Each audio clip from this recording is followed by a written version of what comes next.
Ez pedig egy Vesa lokálbuszos cache-kártya, ami arra való, hogy memória található rajta, sőt azt hiszem ezen egy kis 286-os processzor figyel, és felgyorsítja nekünk a dolgokat, a merevlemez műveleteket. Igen, illetve nem 286-os van rajta éppen, de egy Intel processzor van rajta, 4 meg a memória, és ezt kell gyakorlatilag betenni a 486-osunkba, és akkor marha jó lesz nekünk. Itt van a könyvecskéje, a nagy lemezes telepítője, valamint a kis lemezes telepítője. Unix alá is. Szép. Na jó, visszacsomagolom.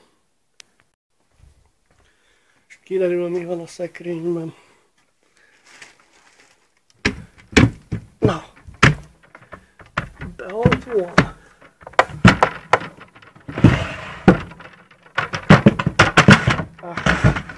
Azért.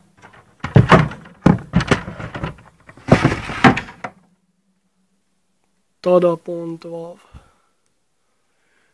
Azt mondja, hogy papír feljegyzéseimmel, P1-es lapok nyomperelése, 120 meg Samsung vinyó, 540-es kaviár vinyó, és egy valamekkora Seagate doboz, izgalmas, valamelyik vinyó adatai, dobozba, ezért aztán kellett is egy doboz, Pentium 1-es, 120-as proci, oda viszem a kis barátaihoz, oda, a harmadiknak,